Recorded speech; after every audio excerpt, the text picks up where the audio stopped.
We begin in a tavern.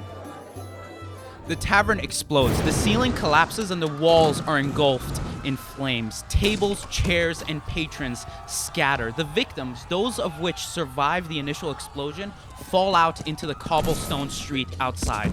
These patrons are rabbit folk. They're humanoid creatures who stand upright, but have rabbit-like paws, fur, and heads. One of these survivors is the bartender. As he turns and looks at the building that is now engulfed in flames, he sees his life work collapsing. The Burrow and the Barrel, this beautiful establishment where you could take a first date and celebrate your mom's birthday, is now destroyed. And as he continues to look up in the sky, he sees the most horrifying thing he has ever seen. Hello and welcome to Elvish Brew. I am your Dungeon Master, Yashar, and we are here, my friends and I. Say hello, everyone. Hello. Hi. Yo. We are here to answer a very important question. What do a bunch of 20-year-olds do when they're not musical enough to start a band and they're not misogynistic enough to start a regular podcast? They start a D&D show. Not misogynistic enough yet. Everyone look at the woman. Roll the intro. Long ago, a tower was built in a dying world. The tower sheltered glaciers, deserts, and forests. And when the world finally died, life inside endured. But today, a new threat is arising from within. The God Emperor thirsts for blood. The Dwarven Consortium seeks to create a hierarchy where they sit at the top of the tower. Our gods are silent. Our heroes have failed. Our only hope lies in the hands of really? Is this in the hands of a goat with anxiety, a cube, a robot who thinks he's a cowboy, and a rabbit musician. Really? Are you sure?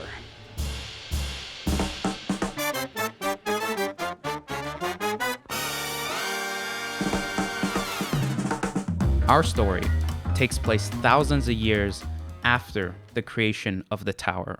We're specifically gonna rewind a couple hours before the explosion. We're gonna take it back and we are going to zoom in on the 4th floor, known as the Bunnylands. As we continue to zoom in, we see Bunnyburg. Bunnyburg is a beautiful, cozy place. Imagine small, circular houses with round doors and round windows, tight cobblestone streets winding between them. This is a city that is very well integrated with the forests around it. It is in perfect harmony with nature. As we move down these cobblestone streets, we see that this is a heavily populated place, a place filled with people, but the kind of place where you definitely know your neighbors. It's the kind of place where you maybe in the morning go to get your favorite carrot cake, and on the way there, you bump into 5 people. You end up getting your carrot cake 3 hours late because you end up having all these lovely, friendly conversations. As we continue zooming, we find ourselves in a park.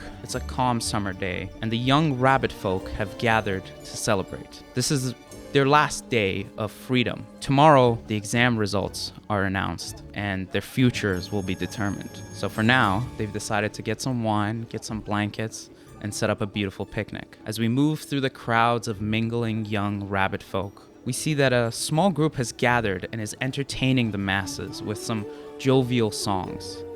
One of whom is Sid. Will you describe your character and what you are playing? Yes, I am Max Fuzzytail, short for Maximum. I am a white furred rabbit folk, about 5 foot, big ears.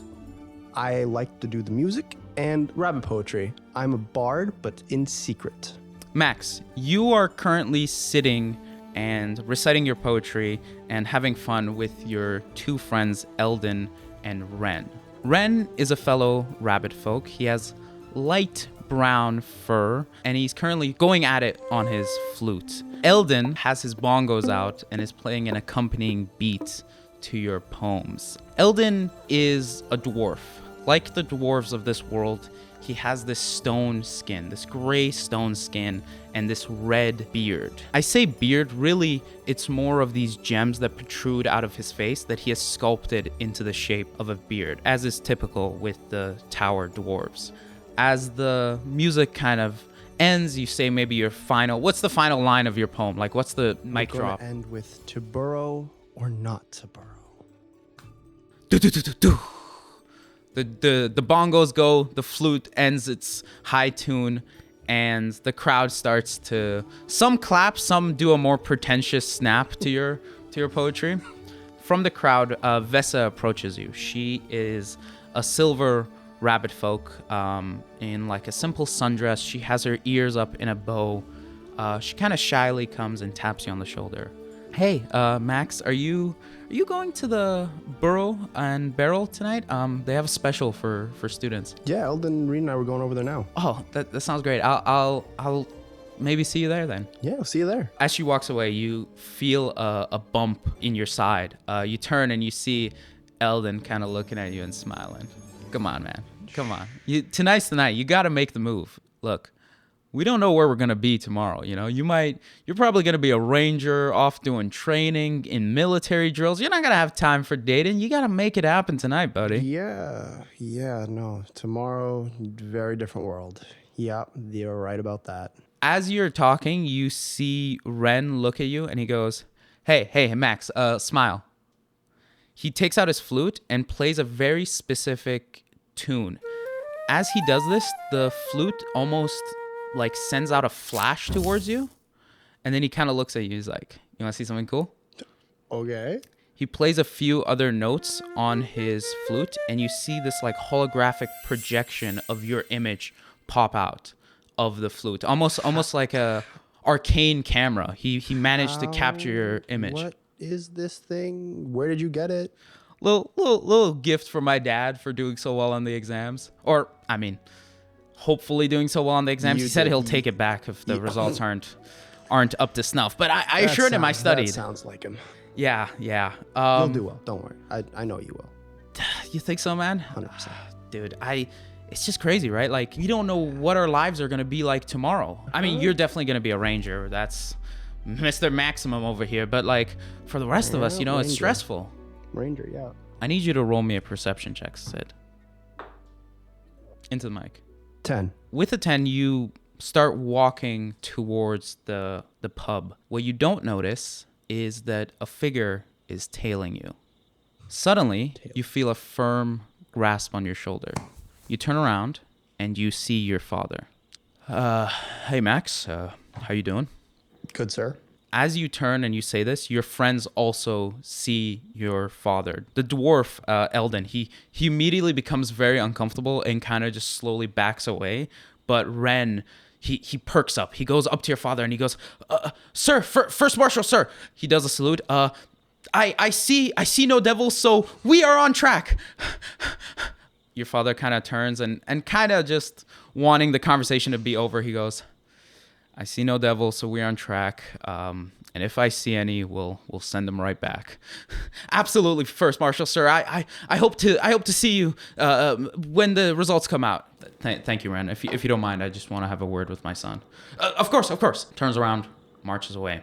Your father turns to you and he goes, Let's go for a walk. I think there's a couple things we need to talk about. Okay. You have a bit of an awkward, silent walk. Do you say anything to your father? Not a word. I'm gonna look up. I look straight ahead into the horizon. Yeah, I'm sweating like that too. Get my ass beat. Before long, you find yourself kind of in a quieter part of the park. You walk through some gates and you see that you are in like the central park of Bunnyburg. What is seen almost as like a holy place. It is a park, but it's not the kind of place where you would throw a frisbee. It's the kind of place you would go for silent meditation. In the middle of the park, there's a large statue of the Great Hare. The statue depicts this rabbit folk warrior in full armor. He's holding a sword up to the sky. The sword is almost as big as the rabbit himself, and you see that this rabbit statue is standing on top of a dead demon. Your father walks up to the statue, stops, and looks up at it. He then turns to you and he goes, "Son, what can you tell me about the Great Hair?" What we all can. He was the best of us. He stopped the demon invasion. He saved all the bunnies. He saved the whole floor. We wouldn't even be here if it wasn't for him. You know what I would say about the Great Hair? I would say that he always tried. I would say that he always gave it his best. I guess that's In the fair. darkest moments, he still fought. He didn't give up. You might know that I still have a few connections in the academy, so I thought I might take a peek at your results early before they were announced. I thought tonight maybe we could celebrate, but... And how'd they go? Well, I'm not happy, son. And I think you know why. I'm starting to imagine why. I think you failed the exam on purpose. Why would I fail on purpose? I don't know. But what I do know is that for the past few months, you have been spiraling, you've been lost, and you've been behind on your training. And that's not how we do things in this family. No, I know. Do you? I do. Look up at the statue. He is the greatest rabbit creature that this land has ever known. And we should all be aspiring to be like him. And those are the values I thought I raised you to uphold. Your siblings are all at their posts. Even your youngest one, Lupin, is practicing. She's training harder than I've seen you train for the past, months? Maybe year? Is this what you want from your life? No, sir. Give me another perception check. 14? In the distance, as your father's lecturing you, you hear an explosion. What was that? Don't change the subject. No. Did you not hear that? Listen. He stops. It sounded like an explosion. Suddenly he tenses. As you both turn and look, you see that in the distance, far off in the horizon, there's some smoke rising into the sky. A moment later, the horns are sounded. What's going on? Your father immediately tenses. Dad, why the hell is she blowing? I don't know. He starts walking towards the exit of the park, but after a few steps, you start to see portals opening up in the sky. These magical tears in the sky open right before you, and out of them, 3 figures drop. 2 of them look like dwarves, but the armor they're wearing is unlike anything you've ever seen. The armor seems almost mechanical with moving pistons and glowing eyes. The third figure is different. The third figure looks like an elf, but unlike the other elves you have seen who usually have green skin, wearing very floral prints, very soft hippie vibes. This elf's different. This elf has gray, pale skin. He has these 2 giant stone gauntlets. His clothes are merely rags, but on his face you see that he's wearing a neon orange wooden mask. The mask is depicting this vicious smile, furrowed brows, empty eyes, and crooked teeth. The figure lands, walks up to your father and goes, "Ah, First Marshal Hopper. Good evening. Hope I'm not interrupting anything. I am here on behalf of the Sons of the Tower, and we are going to ask for your unconditional surrender to the Emperor. May his reign ever last." Your father turns to you and he goes, "I hope you still remember some of the things I taught you." And then he turns to the figure and he goes, "You do not know the Heron Guard, young man. I don't know how you got here, but you're not going to survive this." Is that a no, sir? Right. Well, can I draw your attention to... He points to the horizon. Something rises from behind the buildings. This shadow. It has wings larger than you have ever seen. It is a dragon. But not just a dragon. It seems to be undead. It has a long serpent-like neck that ends in this massive half-skeletal head with teeth as large as a human, claws that stretch out in front of it on these long, disgusting skeletal limbs. As it flies, you see that it starts expelling fire. Buildings that you have grown up around, your home is on fire in a matter of seconds as this dragon does laps. And with that, we're going to move on to Roshel. Oh, no. We're going to move up a couple floors. We are actually going to go from the 4th floor all the way to the 6th floor. The dwarven floor, also known as Zard, is a very densely populated mechanical place. There are high-tech blimps and trains, but our story doesn't involve any of those mechanical or high-tech structures. It doesn't involve these massive buildings and skyscrapers. Our story is on the outskirts of the dwarven floor. As we zoom past all of these intricate buildings, we find a dumpster, really. The trash of the city. What would you call it, Roshel? I'd call it home. It's the only home I've ever known. Yeah, this is where all the trash of the Empire ends up. The entire place is this scattered mess of various magical items that weren't deemed useful by the Empire, as well as unholy statues that are left here to be destroyed. Maybe a few decomposing figures and bodies. Just anything the Empire deems as rubbish is kind of thrown away in this corner. And it's among these piles of trash that we see a figure. The figure is riding an axe beak. It's this flightless bird with this giant beak, and the figure's kind of using it like a horse. Will you please introduce yourself, Roshel? The name's Chuck Tumblewand, and this right here is my friend Chew. And see, what I do is I roam these dirty, dirty streets, and I clean up, and I pick up the trash that nobody else cared for. This is my home.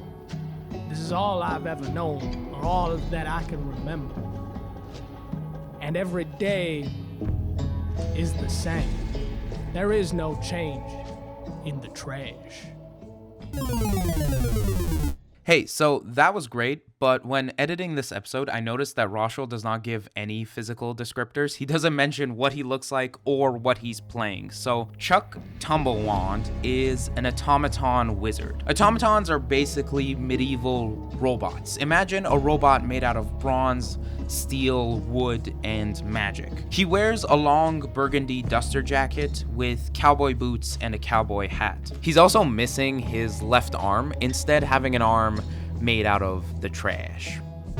Something that has become a common nuisance is that the rust monsters, these giant bug-like creatures that you use to basically decompose any metal structures that would be too difficult or just not worth putting through the full recycling process, this specific rust monster has escaped its pen again. You usually try to designate them in a special place, because otherwise they get into everything. They will chew through your doors and windows and ruin the few possessions you might have. And this one in particular seems to be quite adept at escaping its pen, and it has once again done so. You see it skittering between piles of trash and trying to hide from you. What do you do? Oh, God darn it. Look, now, I swear to God, I told you the last time, do not jump skedaddle over there. I told you I will kick your behind. I swear to God, come out right now or you ain't getting no chowder from me. I'll tell you that right now. You see two antennae meekly poke from behind the trash. Give me an animal handling roll. Proficient in that. I'm not proficient in that, actually. My bad. 18.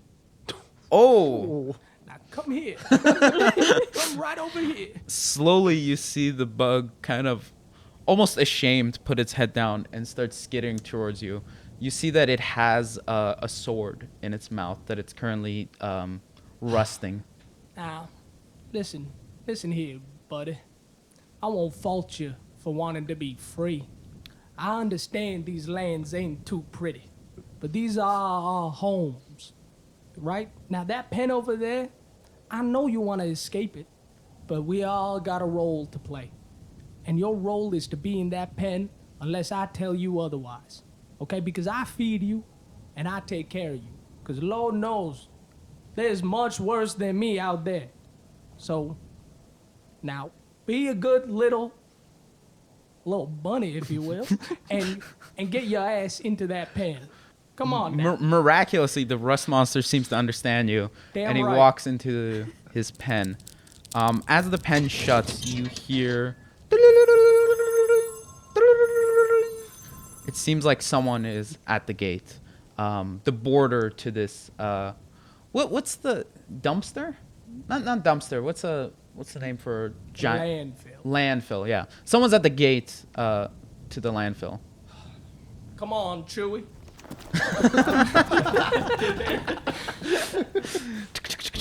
Dust, how may I help you? Dust is kicked up behind you. You get to the gate, and behind it you see there's a dwarf. He has beige stone flesh, a pale blue crystal beard that he has cut into the sharp triangular shape. He's wearing a stiff and proper black and neon orange military uniform. Hello? Is there anyone there? Hello? The name's Chuck. Well, hello, Chuck. I am Mr. Ulfgar Ironbrew. I am here to see the Lady of the Trash. And may I inquire why? I believe that's between me and the Lady of the Trash. You recognize the Lady of the Trash to be the one who, I guess, raised would be a grand term for it, but the person you live with, the person who is in charge of all of this trash, really. She's known as Nephrina to some, Nephi to others, but mostly just referred to as the Lady of the Trash. She's a crippled old orc who you, despite living with, haven't really gone to know well in your life. Well, listen, we've been begging for more help down here, so I'll come take you over to her. And Chewie, I hop on Chewie, and I say, you follow me. I'm gonna take you to Nephi. Do you let him get on Chewie, like behind you? He tries, and I say, no. Chewie don't just let anybody ride Chewie, okay? You gotta walk next to me. Simmer, Chewie, simmer. I know we don't have much guests over here, but let's stay calm now. The two of you make it back to kind of this hut, this ruined, barely standing wooden structure that you know to be home. Half of it is yours, and the other half is Nephi's. Her side is mostly filled with empty bottles and just scrap pieces of wood, projects that she half started and gave up, but mostly empty bottles. Your side is a bit more arcane. There are several magical texts that you have found in the trash. There is a crystal ball, some half-destroyed arcane texts, maybe. Just whatever magical thing you have found. You see that she's currently on the porch to your hut, kind of just rocking back and forth in her rocking chair. Nephi, we got ourselves a visitor, some something McGugger or something. I'm not quite too sure. Why don't you go introduce yourself, fella? What's that, Chuck? I said we got ourselves... You gotta speak up, I can't. Right. You gotta come here, Chuck, I can't. You know my ears are no longer Hold good. on a minute, Nephi, hold on. As you can tell, she's got quite a few difficulties in both manner and physical impairments. So why don't we skedaddle on a little closer? I'll go, maybe ring you up a chair if I can find one. Matter of fact, probably don't got one, actually. We don't really get visitors. So why don't you just, let's just come on to the porch. Yeah, that's right. Chewie, don't worry, ain't gonna hurt you. Just why don't you go wait over there? Me and the gentleman are gonna talk to Nephi. All right. So Nephi's in her rocking chair. She's an orc, wrinkled, incredibly old, light blue skin, short white hair, beady eyes, missing one of her tusks. She's hunched over with a blanket, but you still see that she has a wand ready. She takes out a cigarette. She goes, what's this now? Right. Come here. We have stuff to discuss. Chuck, why don't you go look at the new batch of packages, see if there's anything good in there. Okay, so I'm a little suspicious of that. So can I go somewhere where I can still eavesdrop a little? Yeah, why don't you give me a stealth check and then also give me a perception check. Roll in the dice tray. That's what it's there for. Just now, watch your tone, boy. My goodness. Oh, I got a 1 for the stealth. You find and I got a 16 for the perception. you find a dead tree barely wider than your arm. It has no leaves, and it's basically a twig. You try your best to hide behind it, but basically you're completely visible. You see Neffy looks at you. Boy, what did I say? Go deal with the latest amount of packages. My humblest apologies. I'm surprised you saw me there. My goodness. Turn around, take my ass. What else? Chewy? I go to Chewy runs up to you.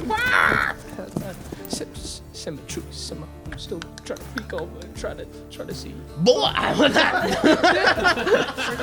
Chewy, let's go farther. Maybe I'll hop on Chewy. I'm like, do a little lap. you go to where there's a specific portal set up where any magical items that are seen as magical, potentially dangerous, but not useful to the Empire, they're kind of dumped through this portal, and it's your job to dispel any magic that you find on them and basically destroy them so they don't get into the hands of any terrorist sympathizers or resistances. Currently, there are a few boxes that seem to have dropped through these portals that you haven't gotten a chance to get through. Do you start going through them? I do. Most of them seem normal. Basically, a lot of just like cloaks that change color, boots that are have a little magical thing in them where it's harder to trip. A lot of gimmicky low magic items, things that you can dispel with a ritual very easily. You start throwing them to the side. Give me an Arcana check. Finally, something like it. 23. Ooh. One of Tell me your secrets. As you're looking through these crates, you see this leather-bound case. It's about the size of like a small backpack, and it has some symbols on it embossed that you don't recognize. The case itself doesn't seem to be magical, but there's something emanating magic from inside of it, and it seems to be something rare, something you have not seen before. I look at the briefcase and I say, "Now, curiosity might have killed the cat, but I ain't no cat." And I open the briefcase. You open the briefcase, and inside of it, you Surprised find myself with what I said. Sorry, I was like, where the fuck did that come from? Apologies for the language. You open the briefcase, and inside of it, you find a flute. Now this looks like a perfectly good flute. What? I'm gonna try and give it a blow. With that 22, you sense that a few of the holes and a few of the I guess the what are they? They're holes in a flute, right? A few of the holes have been set up in like a specific way to cast some kind of maybe illusion, some kind of spell or something. But with the 22, you know enough to be able to activate it. Like MacGyver around it, and then I blow into it and activate it. As you blow into it, you see these holographic images start to come out of the end of the flute. The first one seems to be of a light brown fur rabbit folk. He seems to be kind of posing, smiling. The next one is of another rabbit folk, white fur, smiling kind of awkwardly. And then a couple more of silver rabbit folk at maybe what looks like a bar, a tavern, sharing drinks. And then the images end. My goodness, those were not no rust monsters. Where the hell is this beautiful green pasture instead of these? And I look into the barren trash lands that I've been in.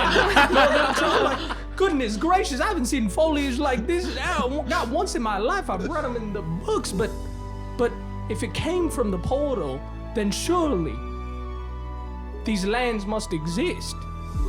Yeah, I mean, the images specifically, you're right. They show parks, they show greenery, they show people smiling, they show good times, they show friends, things you haven't really known. And with that, we're going to move on. Bunny. You leave my bunnies alone. Suddenly there are bunnies. I gotta go find. Leave my bunnies alone. We are going to stay on the dwarven floor, but we are going to go deeper into the actual city of the dwarves. Underneath some of the larger towers and structures, we find the pits. The pits is this large Colosseum-like structure. It was originally called the Fighting Pits, but due to the smell, the pits was seen as a little more appropriate of a name. This structure, with its large double doors, is currently letting in screaming and violent crowds of dwarves. They are beginning to chant and fill up the seats surrounding the central...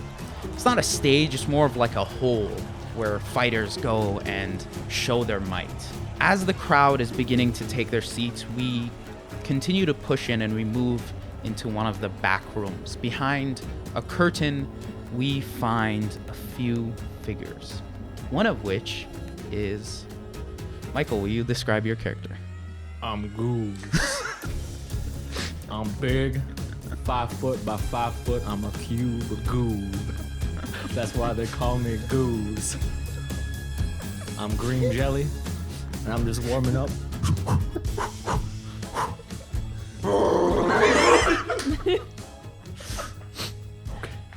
As you're...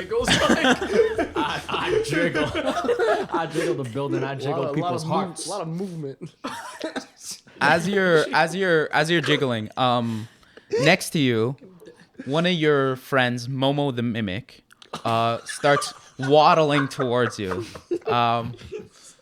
Momo is the classic typical mimic that looks like a chest. Imagine the most stereotypical treasure chest you could, with 2 bulging eyes at the top, teeth, and a large tongue that is kind of protruding out of his mouth. Momo comes up to you. He's like, "Good. Check this out. Ready? I think I finally got it, Goose."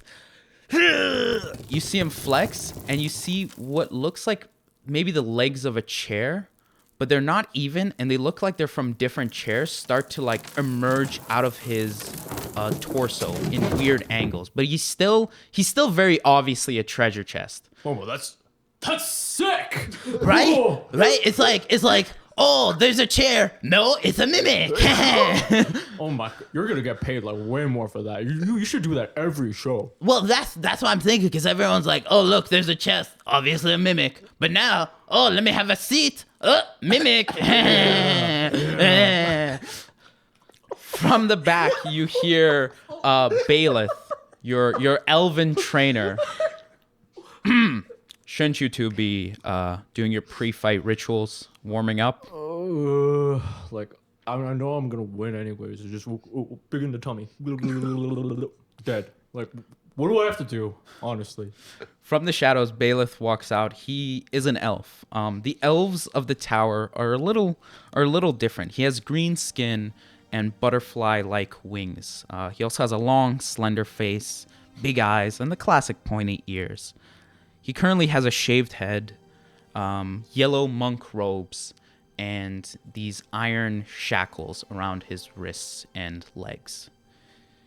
As he kind of jingles over to you, he goes, "There's a lot you can do, Goose.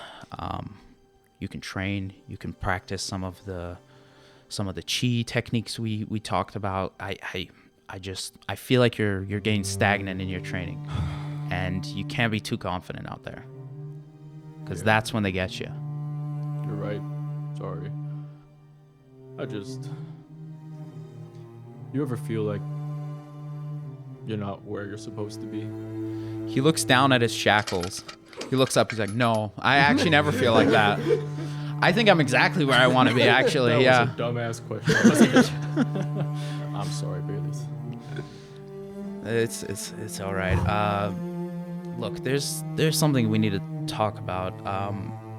But he looks and you see that the door to your kind of dressing room opens. Morgana walks in. Morgana is a female dwarf, gray skin. She has yellow gemstone hair that she has sculpted into this very fashionable layered swoop. Unlike the male dwarf, she doesn't have a beard, but she's wearing this dark gray military uniform with neon orange lapels and accents. She goes, "Hi, how's everybody doing?" I'm good. Hi, Goose. I was hoping we could have a little bit of a talk. So you've been fantastic, okay? Great stuff. But we feel like you're kind of winning the fights a little quickly, and we need a little more of a spectacle, buddy, okay? That's what sells tickets. A fight that's 30 seconds long doesn't really, that's not what people are here for. They're here for a show, right? I could take more fights. I could just do like double the amount of fights. See, you're talking, but I feel like you're not listening, Goose. Okay, can we work on our listening? Let's work on our listening. Remember what you are. Okay. You're a piece of garbage, Goose. You're a big, monstrous piece of garbage. Okay, so when you're out there, I need you to be scary, but I need it to be a fight. I don't want to see you swallow up somebody and then, 30 seconds. Show's over? What am I gonna go up there and do stand-up now? Is that what you expect from me, Goose? Do you think I'm a funny little stand-up? I'm gonna go up there and do a little dance? No. Right. So maybe make this fight last a little longer, huh? Okay. That's good. And then she turns to Bailiff. Bailiff, can I talk to you in the hallway, please? Her and Bailiff walk out of the dressing room into the hallway. What do you do? Momo, show me the thing again. Okay. This time, I'm gonna... You know what? I'm not even gonna tell you. You guess what I turned into, okay? You see, almost nothing changes, but a single flame kind of pokes out of the top of his head. And he goes, "Guess what I am?" Like a lighter, like a flaming arrow. I'm supposed to be a table. Oh. Like a flaming table. That's like really cool. Yeah, like tables have fire sometimes. Yeah. Okay. We're bringing him along. You can give it to Momo. I should do that. You take Momo with you. Yeah. I'm dying for Momo. Look at Momo's my ride down. Poor guy doesn't know what's going on. As you're doing this, Bailiff comes back through the doors, and he's looking maybe a little more sullen than usual. His head is down. Morgana's still smiling behind him. As the door kind of closes on her, he walks up to you and he goes, "Yeah, seriously, after your fight, we should have a talk. I'm just gonna meditate till then, if that's okay." Well, you want to see something real quick? Sure.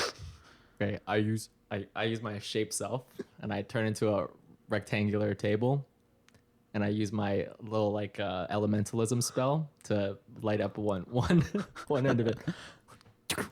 What am I? I hate this game. What am I? I don't know. A candle? I'm Momo. Show him. Okay. Somehow, Isn't that sick? somehow in trying to emulate you, he actually turns into a perfect chair. Did I do it? It's even better. Oh my god! I gotta sneeze, but I don't want to lose it. Hold it in. Hold it in. No, I think I'm good. He immediately turns back into a treasure chest. God, I love Momo. Shout out Momo. As you're having this moment, another one of your friends walks through. Gideon. Gideon is a 4-armed gorilla. On each of his giant muscular arms, he has a red boxing glove that he is kind of paired with these blue boxing shorts. As he walks through the dressing room door, you see that he's heavily bruised and bleeding. He kind of stumbles towards his bed. Get out of my way. Sorry, Gideon. Sorry. You know, you think it's all easy out there. Some of us gotta work. Some of us can't just go out there and get the easy fights, you know. So it's hard for some of us. Some of us are aging. You're just out here playing games, huh? Look at me, I'm a table. You think it's all fun and games? It's not. I turn back into a cube. Yeah, that's better. Man, that guy really fucking sucks. What was that? Look. And I turn into a chair. With the flame. One flickering flame. Well, one of these days, Goose. One of these days, you're gonna see what the outside You're gonna world see is the really. inside of my stomach, bitch. You see, Bailiff. He's really freaking out. Immediately calls for the boss. Morgana opens the door and she goes, "Goose, you're up, buddy." I'll show you how it's fucking done, Gideon. It's not over, punk. You slither through the hallway and make your way down the stairs that by now you know all too well. You go through a curtain and you find yourself in the pits. There's a ladder that leads down into this dugout that is currently surrounded by dwarves. Like all the seats around the Colosseum are filled with cheering fans. Some of them have pictures of you, some of them have pictures of Gideon. There are no real Momo fans. Up in the stands, there are a few seats that are elevated where more high-ranking or rich dwarfs sit. What do? What's your entrance like? So as I step into the stage, I take one step left, right, and you see I start growing left, right. These massive, beautifully structured. The striations are insane. The most muscular quads you've ever seen. Left, right, my arms come out. The most muscular, beautiful. You show him, yeah. And Stop sucking up to the DM. Like, my goodness. Inspiration. Somebody gets inspiration. My goodness. as I do in a low pose, show him, yeah. I point to the crowd. I make contact with one of the rich dwarves. Make a little Give me salute. a performance check. Into the mic, please. 6. The crowd does not seem particularly impressed. There's nothing wrong with what you've done, but they've grown a bit tired of it. This is kind of your go-to move. This is your go-to routine. And by now it's gone a bit stale. You see the rich guests visibly yawn and kind of turn and whisper to each other. The crowd that was very violently cheering almost quiets down, and there's a bit of like awkward tension in the air. I try to wave my arms. Like, Give me a constitution check. Oh no. 20. You begin to feel what might be called stage fright, but then you're like, no, this is me. I'm Goose. I don't care. I'll still win them over. This is gonna be good. And you feel emboldened. Goose. As you You know what? Give me another performance check. I'll give it to you. What is it? That is a 6. You see one guy joins in. He goes, Goose, get... looks around, sees that no one else is saying anything. And if anything, it's more quiet now. And then he sits down, kind of ashamed too. That's hard to watch. On the other side of the ring, you see that there's a curtain. And they're supposed to reveal this new fighter, someone who's been making the rounds. And the curtain is set up in a way where it's kind of backlit. And you start to see the silhouette approach the curtain. As he does, you see the crowd starts to get excited again. They start talking amongst themselves. There's been a lot of rumors about who this new fighter could be, and maybe they'll bring some interest back to the sport. You notice that the silhouette has rabbit ears. How do you react to this, Goose? I look around. I'm looking at the crowd. I'm trying to maintain my strong demeanor, but I'm like, I try to get a better look. Is that you? Who goes there? Are you inside the pit? Did you make your way into the I'm dugout? in the pit. The curtain moves aside, and you see a dwarf. The dwarf has gray stone flesh, a blue sculpted gemstone beard, and rabbit ears. He seems to have potentially skinned a rabbit folk and is currently wearing their ears. Other than that, he's wearing typical gladiator armor, big spiked shoulder pads, and he's holding an axe. That's right. It's me, the Bone Breaker, and I'm here to break your bones. Nice intro. You're fucking dead. As he enters, I like that. as he enters the ring, we are going to zoom away and meet our last character. We are actually going to go back down the tower. We're going to move down the tower past the Bunnylands to the 3rd floor. Known as Alta, this is the tiefling floor. And there we see a different environment, different structures. This floor is much more volcanic. It's made out of jagged rock, this black, almost obsidian-like stone that rises in these sharp, angular mountains and structures. And it's on the side of these mountains that we see that there are buildings carved out of the stone. The buildings seem to be almost purposely in difficult to reach places. There are no proper stairs. There's just like a few grips. It seems like the kind of place where you have to have a certain level of like rock climbing skill to even survive and get to the structures. On the side of one of these dark, black, jagged mountains, we see that there are these kind of like murals painted. There are these murals painted on the side, kind of leading up to this stone temple. There are a few very thin ledges alongside each of the murals, but it seems like incredible that anyone could even use these to get to the temple. But they must, because there's no other entrance to the temple. These murals seem to depict different tieflings. There's several depictions, and they're all kind of in the same posture, heroically looking up. Currently, we see one figure cleaning these murals, wiping the dust with just a simple rag. Mia, will you describe your character? So, I'm Zoya. I'm a purple tiefling, but not with regular skin. I'm covered in very short fur. I have yellow eyes that resemble goat eyes, a long tail, and I'm wearing a short dress that reveals hooves instead of legs.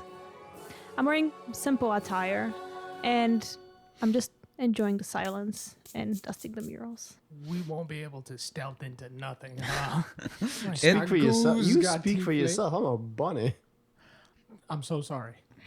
Of course. As you're cleaning these murals and kind of climbing these, again, barely perceptible ledges towards the tower, you find yourself kind of daydreaming. These murals do not bring good memories. These are murals of all the previous chosen ones, all the ones that were sent out from the floor to fulfill the great destiny. And before long, you find yourself at a very familiar mural. You find yourself at the mural of your brother. What are you thinking as you dust this mural? I look up to him and I say, I hope it's not your time yet, brother. And I can see removing dust from his face. This seems to be the final mural. There's plenty of space left before the tower, but this is definitely the newest one. As you brush it, you recognize that it's almost time. It has been about 6 years since your brother set off from this floor to fulfill the great destiny, and it's almost time to choose another one, another pilgrim, really. And as you're kind of deep in this thought, you hear a voice. Hey, freak, you missed the spot. I completely ignored him. Hey, freak, you missed the spot. I don't think she can hear us. Throw a rock or something at her. I need you to make a dexterity save. Oh my god. 18. 18. Without looking, you move your head, and a small rock goes whizzing past your face. You see two tieflings, Yelena and Nerazan. They kind of waddle closer to you. You didn't notice them going into the temple, but they seem to be coming out with a real pep in their step. Kind of trying to make myself smaller. One of the tieflings, the red one, looks, I would say, pretty similar to you. Typical satyr-like hooves and legs, red fur instead of your purple, but she's definitely wearing much more expensive clothes. She has very regal, fancy black and gold gown on. Same thing with her friend. The only difference really being that her friend is kind of blue fur, but they are practically identical. They're dressed almost like twins. You see her friend kind of emboldened by you not taking action, speak up, and she's like, "So we heard you applied to the ambassador program. Think you can be a proselytizer, huh?" Do you not respond? Oh, okay. Now you're just gonna be silent. I see how it is. Well, why don't you go talk to the priest? We heard your application's not going well. What did you hear? Well, I just was talking to the priest. You know how the high priest and I get. He's a real sweetie, by the way. And, he was just saying something like, "Oh, why would we want her to be a proselytizer? She would make us all look bad. She's a dirty freak," or something. It's his words, not mine, right? And I was like, "No, Zoya, no, she's the best." But, he was insistent. And then he was like, "Oh, please don't tell her. Like, I want to break it to her gently because she's so sensitive and, like, weepy, keeps crying about her brother." And I was like, "Oh, I totally get it. I totally won't say anything." So that's why, I'm not telling you, but, I thought I should tell you. Can you? I have work to do and, Yeah, clearly you missed a bunch of spots there. Dust all over the place. Dirty. Okay, are you going to pray or are you going to leave? This is a place of worship, so please do one or the other. Yelena turns. She's like, "Come on, we're wasting our time. I'll see you at the choosing ceremony, I guess. Wear something nice." Or are you just gonna wear that? Are you wearing that? Is that because that looks like it's your only dress? I don't really see you in anything different. I am a daughter of death. I do not care about clothing. Right, but did your sense of fashion die, or because I feel like while we're living, we can kind of live it up a little bit, I'll pray for you tonight. Oh, she'll pray for me. I hope you. I pray you get a boyfriend or something. And they kind of waddle away. By this point, you do finish. You were meant to be a mean girl, bro. My goodness. My goodness. That came from the soul. He's been holding on to that Crazy. for God knows how long. Crazy. By this point, you finish wiping off the final mural, the mural of your brother, and you can't help but look up to the temple above you and wonder if what they were saying is true. Do you choose to maybe confront the high priest, or are you just going to wait to see him at the choosing ceremony? Just wait. Okay. What does a typical night look for you? After you're done your chores, after you're done your duties, what do you do? How do you relax? I try to leave the temple and the city. Okay. I'm not allowed. No one from the temple is really allowed to leave, but I have some little hidden caverns that I go through, ledges that no one goes through, and I just explore the edges of the city. Foliage it's rarely found in these parts, but I enjoy looking at any little creatures and birds that I can find. Reminds me of the time I spent here with my brother. Give me a religion check. Okay, 12. 12. By now it's pretty dark. There aren't a lot of artificial lights set up on this floor, but these caverns well enough at this point. You kind of are going through memories of yourself as a young girl with your brother, exploring these caves. You maybe find a few places where you guys left like little drawings, little doodles of each other. You start to feel a familiar sense, a chill that you have felt before.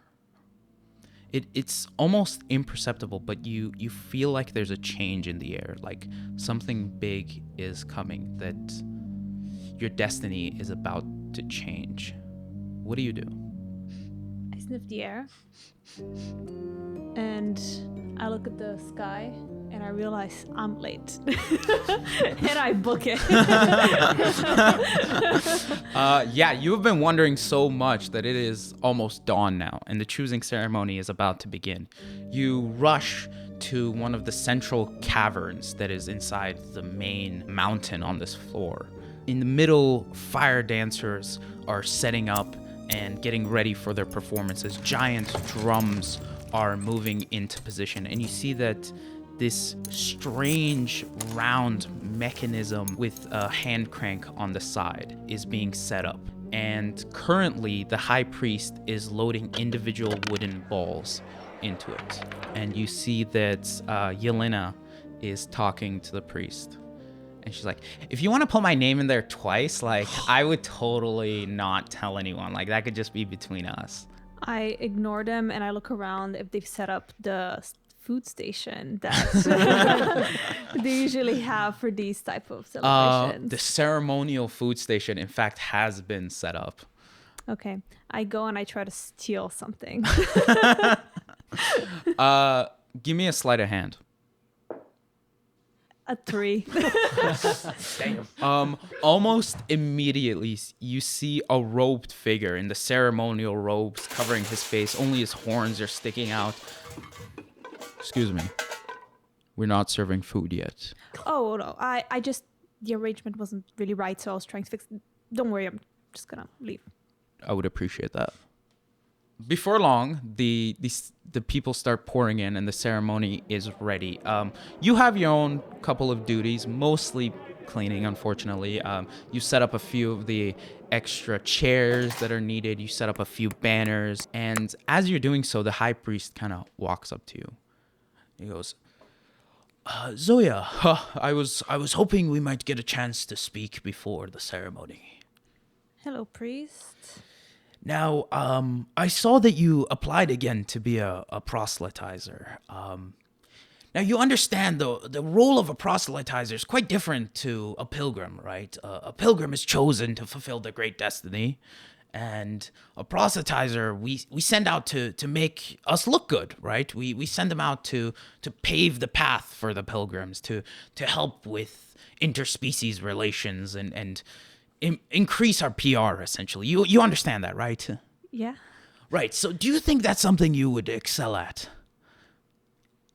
I think I can try my best. Right. Because I see that you keep applying. And I understand you might be curious about the outside world, but I believe if we look into our infernal texts, we see that the great passages speak of us having our own roles, right? We each have our own roles. Do you understand what I'm getting at? I don't need to say it, right? Yes, priest. Right, so I think it's better if we all stick to what we're good at. You are not particularly a people person. I think that's fair to say, right? Yes. And I think if you were out there representing all of us, we might look a little bad, right? I guess, yes. So maybe there's more things we can find for you in the temple, right? And kind of use your skills there. That's atta girl. Thank you for that. I'll see you after the choosing ceremony. I obviously have to spend some time with the pilgrim and get them well acquainted. But after that, we'll find some things to liven up your hobbies a bit. It seems maybe you're a bit bored of your regular duties, right? I think the bell tower, that could use a shine for sure. And that could be a little treat for you, you know?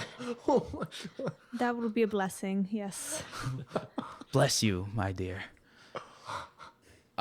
He walks away. What else are you doing as the ceremony's kind of getting started? I'm kind of half-assing my work.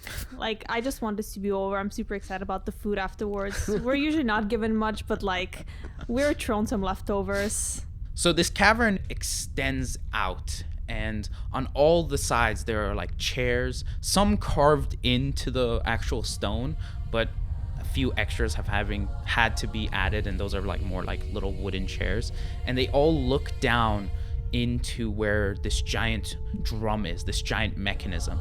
Now that all the names have been loaded, you see that the fire dancers begin to do their ceremonial thing. They dance in circle around the mechanism, around the device. The similar robed figures start chanting. They're doing their ancient tongues and talking out to the great lords. You hear the words of the eternal and infernal siblings, Fios and Hanon. They keep chanting their names, and the crowd is gaining fervor. The great destiny shall be fulfilled. The great destiny shall be fulfilled. The crowd is riling up, and then finally, they all grow silent. The high priest grabs the crank on the side of the device and starts turning it. As he does, all of the wooden balls that were loaded into the side of the device start flying through the device. There are little like glass windows on the device, so you see the balls turning. And as they do, another robed figure lights the bottom of the device. The device lights up like a furnace, and you see little balls go flying out, burning. Each ball representing a different person, not chosen, not the pilgrim. Boom, boom, boom, boom, boom. Finally, one wooden ball makes it to the end. The high priest takes it out. There's this tension in the room. Everyone goes incredibly silent. Everyone's leaning forward. How are you feeling right now? I'm not paying attention. You're still I'm looking like, at the food. in the corner of the room, just like, I'm so embarrassed by this day at this point. I just want it to be over. I'm just so out of it. The high priest finally speaks up. The fire dancers stop their dance. The drummers stop, and he goes, "Yes, it is finally time to announce the next pilgrim, the one to fulfill the great destiny. Zoya?" Yes. The entire crowd turns and looks to you. I'm like, yes, priest? No, Zoya is our next pilgrim. Zoya, you have been chosen to fulfill the great destiny. We got a chosen one in our squad, boys. We're doing it. We're going all the way. We're going all the way. Give me a perception check. So valid.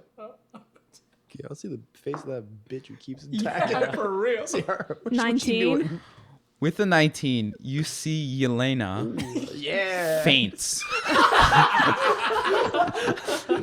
Next to her, her friend just starts throwing up. She is hacking and heaving. Iconic. There is a tension in the room. For a second, no one in the audience reacts. They look at each other, and then they all erupt into cheers. Before you know, you're grabbed and put into this like throne. The throne has these like holes on either side of it, and robed figures pick you up and start moving you through the crowd. Everyone's clapping. They're throwing confetti at you. A few gold coins start bouncing at you. Give me a deck save. 6. Damn, what a You lot go of to sixes catch a couple of the gold coins, and they just bounce off your forehead instead. The crowd starts following you out of the cave, and you start going down this winding path. They're all cheering, and the high priest seems to be kind of running up, trying to get your attention. What do you do? I look at him and I'm like, There's no chance for him to speak. The drummers are back to doing their thing, and now the fire dancers are kind of lighting your path as they're doing their sacred ceremonial dance. You make your way down these winding, narrow paths. Soon, it gets so narrow that only one fire dancer at a time can go, and the people who are carrying you are really struggling to not fall off the ledge. You eventually make it to the Maw of No Return. In front of you, there are a few like rock climbing like grips on the side of the wall that lead into this giant goat's head. the goat head has its mouth open, and you see that there's a tunnel directly inside of the goat mouth, leading up to who knows where. They drop you off in front of the maw, and they all look at you and they're like, make us proud, fulfill the great destiny. They all start chanting, the great destiny, the great destiny. They make way for the priest to kind of approach, and the rest of them bow and slowly back away. And you find yourself with a eager audience that's maybe like 30, 40 feet away, just watching, and the priest just next to you awkwardly. So, it seems that I might have to clean the bell tower. Right. This is bad, Zoya. This is very bad. Now, there are a couple things I explained to the pilgrims, and I suppose if that's what our Lord, yes, I will explain them to you. So the Great Destiny, right? You may have heard of it. It's a bit of a secret. We have temples set up on all of the floors, and your journey is going to take you through the temples. I truly hope you survive, but if you do, at each temple they will impart upon you a bit of wisdom that will help you get to the next temple, and hopefully you will make it to the top of the tower. Wait. So, is this it? Like, this can't be happening, right? What do you mean survive temples? Yes. So, I'll go back a bit. So remember, you should have paid more attention in school, I guess. Fios and Hyon, the siblings, one stayed at the bottom with us, became our queen. The other one ascended to the top of the temple, met the creator, the builder, right? The gods. And then the great destiny was that one day a tiefling from our floor will also climb the tower and bring us harmony and peace to the lands. Any of that sounding familiar? Of course, priest. But what do you mean? So, you're chosen. So now you should climb. Now, look, we think your brother's still alive. And there are probably other pilgrims still alive. So maybe you'll bump into them, get a little bit of help. But the main thing is, relax. Just try to stay relaxed. Of course. He takes out a book. You see that it's this leather-bound book with the emblem of a phoenix on top of it. Here are the infernal writings of Grumlatash. That should help you. Maybe try to find some proselytizers while you're up there too. Your brother actually recommended that we set one up on the Bunnylands. Do you know about the Bunnylands? No. Right. So we are on the third floor, right, Alta. Right above us, the fourth floor is the Bunnylands.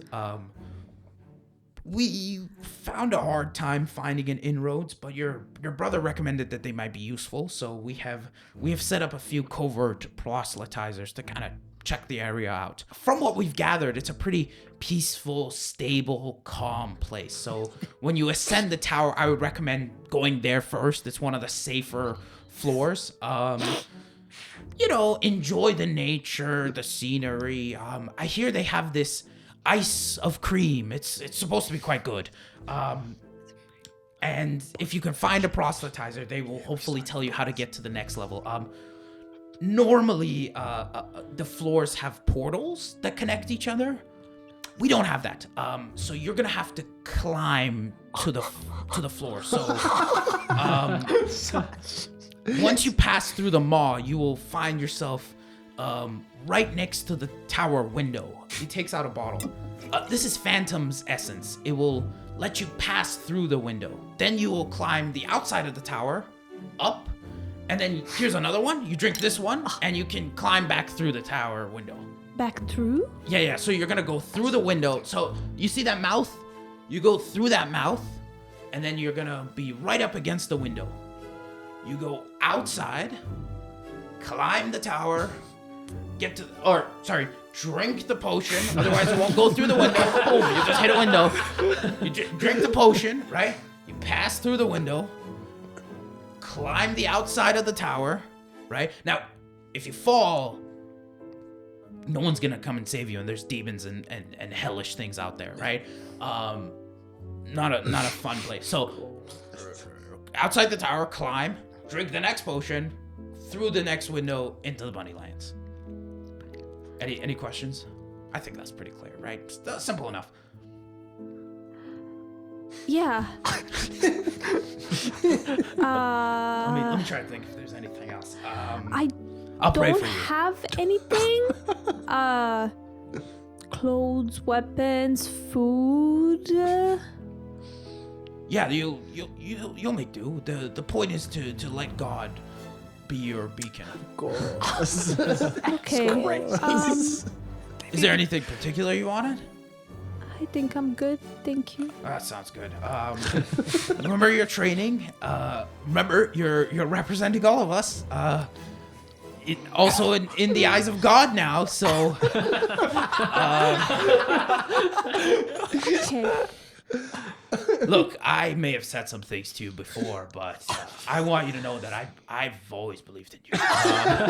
And really, I think it was my way of pushing you. And if you end up speaking to any of the gods, remember all the good times we've had. Of course. Right, so, atta girl, get to it. So I start climbing. So the first part is the series of very narrow grips that lead into the goat's mouth. Once you're inside the goat's mouth, it's like one of those like very tight caverns that are like compressing you from either side that you have to squeeze through. And then he's told you that the window's on the other side. For this first bit, I'm gonna need an acrobatics check. Before any of this happens, Yeah. I cast silence and I scream, which is something I've done many times relatable. before, but I never feel like I've done it. It was a necessity until this point. Perfect. I remove silence and The audience just watches you open your mouth and go, so athletics. or acrobatics, whichever you have better at. 12. Into the mic. 12. You start climbing. You still haven't made your way through the goat's mouth, so you are in full view of the audience, and you immediately trip.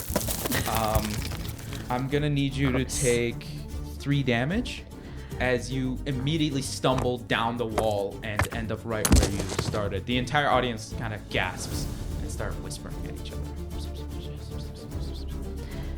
I continue. I need another roll from you. A 1. You're gonna take 5 damage, as this time not only do you completely fall, but you bash your jaw onto the side of the rock and completely flail backwards, landing on your back, almost like a bug, and you start flailing. The audience at this point is a little worried. You see the priest look down and he starts just praying.